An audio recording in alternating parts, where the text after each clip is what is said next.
दोस्तों एक बार फिर से स्वागत है आपका हमारे चैनल बिगिनर्स बैंकिंग में। तो दोस्तों जैसे कि आपको पता है इस चैनल का मेन मोटिव है बैंकिंग फाइनेंशियल अवेयरनेस के सभी टॉपिक्स को कवर करना वन बाय वन।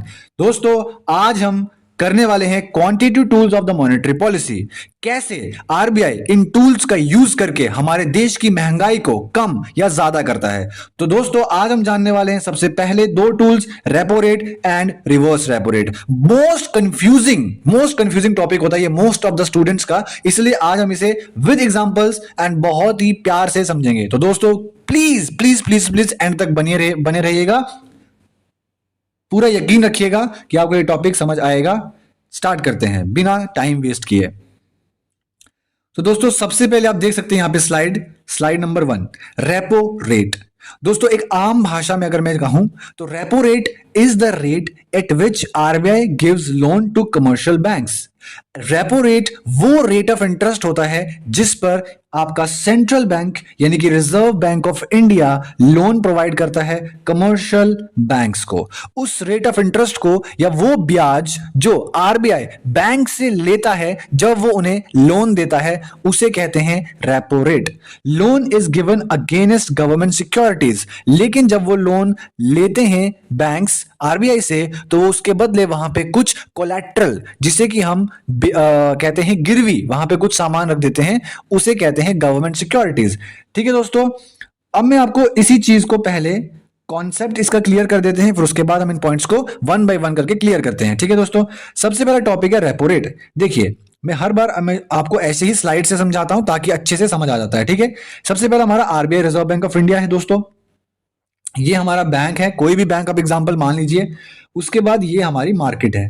ठीक है दोस्तों, रेपो रेट का मतलब क्या होता है कि जब आपका आरबीआई जो आपका सेंट्रल बैंक है वो बैंक्स को क्या प्रोवाइड करता है, लोन प्रोवाइड करता है, और वो लोन देते वक्त जो भी रेट ऑफ इंटरेस्ट से वो उनसे ब्याज लेता है उसे ही हम कहते हैं रेपो रेट। यानी कि वो रेट ऑफ इंटरेस्ट जिस पर आरबीआई बैंक से ब्याज लेता है उस रेट को कहा जाता है repo rate.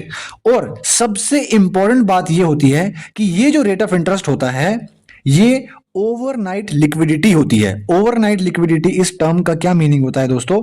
Overnight liquidity, overnight liquidity का मतलब होता है कि रेपो रेट वो रेट ऑफ इंटरेस्ट होता है जिसमें जो बैंक होता है वो आरबीआई से सिर्फ एक दिन के लिए लोन लेता है।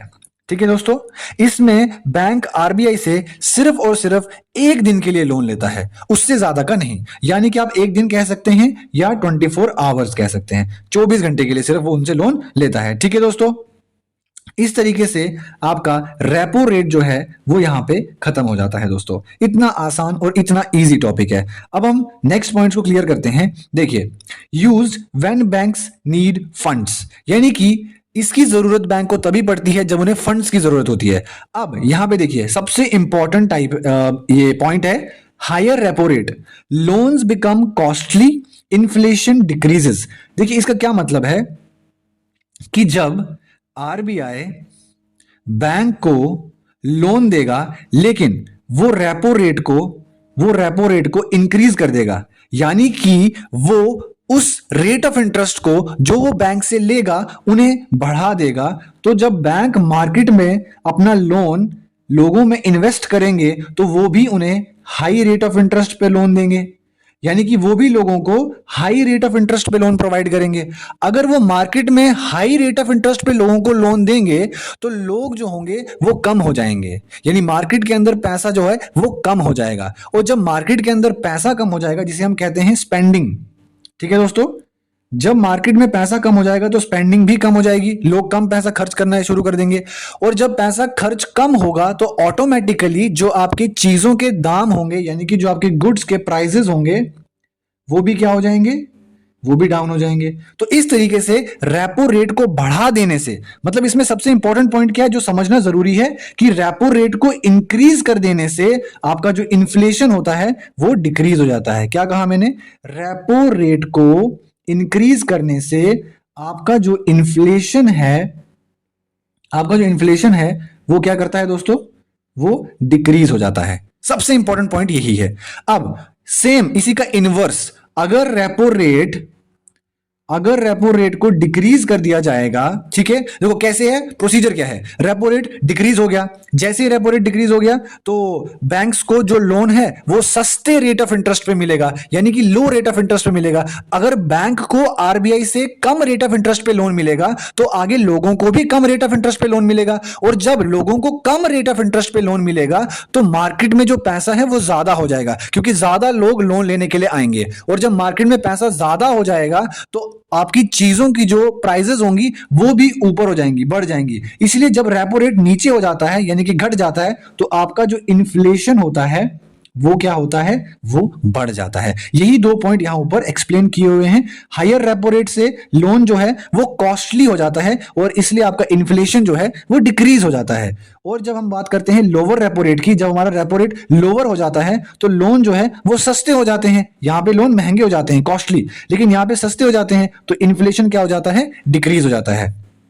और ये एक लिक्विडिटी इंजेक्शन टूल है, यानी कि लिक्विडिटी को कंट्रोल, लिक्विडिटी यानी कि जो भी आपका मार्केट के अंदर मनी है उसे ये कंट्रोल करने का एक टूल है। ठीक है दोस्तों, अब एग्जाम ट्रिक भी हमने बहुत इंपॉर्टेंट यहां पे लाई हुई है। देखिए कि अगर बैंक को 100 करोड़ की जरूरत है तो वो कहां से लेगा, आरबीआई से लेगा, और उस पे वो जो इंटरेस्ट पे करेगा उसी इंटरेस्ट के रेट को हम कहते हैं repo rate.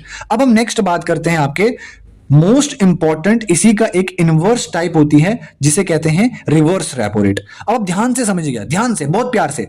Reverse repo rate is the rate at which RBI borrows money from the banks, यानी कि इसमें जो आपका रिजर्व बैंक ऑफ इंडिया है वो आपके कमर्शियल बैंक्स से क्या लेता है, पैसे लेता है, यानी कि मनी को डिपॉजिट करवाता है अपने पास। ठीक है, जो आरबीआई होता है वो बैंक्स से पैसे अपने पास लेता है। देखिए एरो क्या है, आरबीआई की तरफ बने हुए हैं कि जो कैश है वो आरबीआई अपने पास लेता है। लेकिन क्या आरबीआई को भी लोन की जरूरत पड़ती है?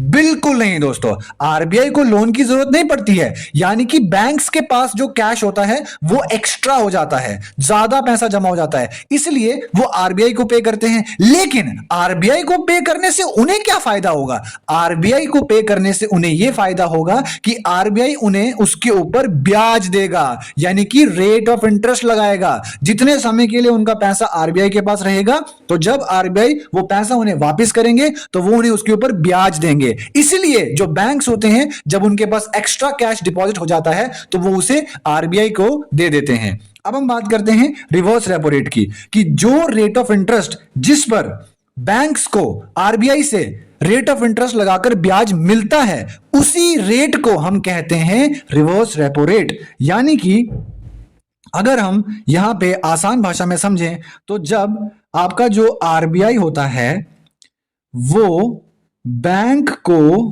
ब्याज देता है, यानी कि जब आपका आरबीआई अगर बैंक्स को ब्याज देता है, जिस रेट पे वो बैंक्स को ब्याज देता है उसी रेट को रिवर्स रेपो रेट कहा जाता है। क्योंकि रेपो रेट के अंदर जो आपके कमर्शियल बैंक होते हैं वो आरबीआई को ब्याज देते हैं, लेकिन इसके अंदर आपका आरबीआई आपके बैंक्स को क्या देता है, ब्याज देता है, इसलिए इसे रिवर्स रेपो रेट कहा जाता है। यानी कि आपके रेपो रेट का रिवर्स प्रोसीजर, इसलिए इसे रिवर्स रेपो रेट कहा जाता है।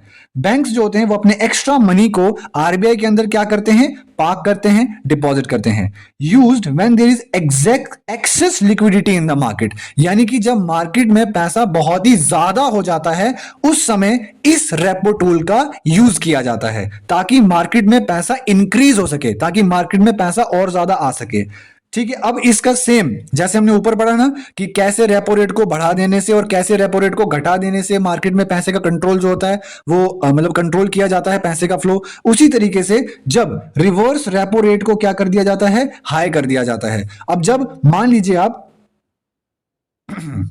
रिवर्स रेपो रेट को हाई कर दिया जाएगा। रिवर्स रेपो रेट को हाई करने से क्या मतलब है? इसका मतलब यह है कि बैंक्स को आरबीआई से अब ज्यादा रेट ऑफ इंटरेस्ट पे ब्याज मिलेगा। मान लो अगर पहले 5% मिलता था तो अब कितना मिलने लग रहा है, 10%। यानी कि अगर बैंक आरबीआई के पास 100 रुपया जमा कराएगा तो उसे 105 रुपए मिलेंगे। पर जब वो 10% दे रहे होंगे बैंक्स को, तो अगर बैंक उस समय 100 रुपया जमा करवाएगा तो आरबीआई को कितना मिलेगा, आरबीआई को 110 रुपए मिलेंगे। तो इसलिए बैंक का फायदा होता है जब बैंक्स जब आरबीआई आपका रिवर्स रेपो रेट को इंक्रीज कर लेते हैं तब ज्यादा से ज्यादा पैसा बैंक अपना आरबीआई के पास जमा करवाता है, क्योंकि उस समय उन्हें उसमें ज्यादा पैसा मिलता है, क्योंकि बैंक्स उनको ज्यादा रेट ऑफ इंटरेस्ट पे ब्याज दे रहा होता है। इसीलिए इस समय क्या हो जाता है कि जो मार्केट में पैसा होता है वो कम हो जाता है, क्योंकि बैंक मार्केट में अपना पैसा मतलब लोन की फॉर्म में ना देकर उसे आरबीआई के पास दे देता है। तो इस तरीके से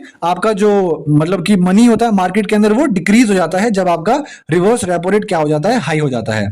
तो कहता है बैंक डिपॉजिट करता है मोर मनी किसके अंदर, आरबीआई के अंदर, और जब रिवर्स रेपो रेट को वो लो कर देते हैं। अब रिवर्स रेपो रेट को लो करने से क्या मतलब है, देखो यहां पे क्या है, फिर से रिवर्स रेपो रेट है। अब रिवर्स रेपो रेट को क्या कर दिया, डाउन कर दिया। अब डाउन कर दिया मतलब अब जो आरबीआई है वो बैंक्स को कम रेट ऑफ इंटरेस्ट पे ब्याज देगा। अब वो ज्यादा ब्याज नहीं देगा, अब वो कम ब्याज देगा। तो बैंक सोचता है कि मैं आरबीआई में क्यों डालूं, क्यों ना मैं लोगों को ही लोन की फॉर्म में पैसा डिस्ट्रीब्यूट कर दूं और वहां से ज्यादा रेट ऑफ इंटरेस्ट से उनसे पैसा कमाऊं, प्रॉफिट कमाऊं। क्योंकि कमर्शियल बैंक्स का तो मेन मोटिव यही है कि उन्हें प्रॉफिट कमाना है, चाहे वो आरबीआई को देकर मतलब कमाएं, चाहे वो पब्लिक को देकर लोन की फॉर्म में देके पैसे कमाएं। तो जब रिवर्स रेपो रेट क्या हो जाता है, डाउन हो जाता है या लो हो जाता है, उस समय जो बैंक है वो अपने पैसे आरबीआई को ना देकर बल्कि किसे देता है, मार्केट में इन्वेस्ट करता है, मार्केट में इन्वेस्ट करता है। ठीक है दोस्तों, यही यहां पे भी लिखा हुआ होगा, ये देखिए जब लोअर रिवर्स रेपो रेट होता है तो बैंक जो है वो ज्यादा लेंड करता है मोर टू द पब्लिक, तब पब्लिक को वो ज्यादा पैसा डोनेट करता है। और ये एक लिक्विडिटी एब्जॉर्प्शन टूल है, यानी कि यहां पे मार्केट के अंदर जो पैसा है उसे आरबीआई क्या करता है, अपने पास एब्जॉर्ब कर लेता है। ये है लिक्विडिटी एब्जॉर्प्शन टूल। लेकिन अगर हम बात करेंगे रेपो रेट की तो वो है liquidity injection tool. Injection tool मतलब जो मार्केट के अंदर पैसा डालने का काम करता है। लेकिन अगर रिवर्स रेपो रेट की बात करेंगे तो वो मार्केट में से पैसा निकालने की बात करता है। ठीक है दोस्तों, और अगर आपको इसके प्यारे प्यारे नोट्स बनाने हैं तो ये देखिए यहाँ पे वन लाइनर पॉइंटर्स के अंदर आप प्यार से प्यारे प्यारे नोट्स यहाँ पे बना सकते हैं। ठीक है, ये देखिए बहुत अच्छे से लिखा हुआ है क्या होता है रेपो रेट, क्या होता है reverse repo rate. Thank you so much दोस्तों, इन एफर्ट्स के लिए प्लीज एक लाइक, एक शेयर, एक सब्सक्राइब तो बनता है। थैंक यू सो मच, मिलते हैं नेक्स्ट वीडियो में।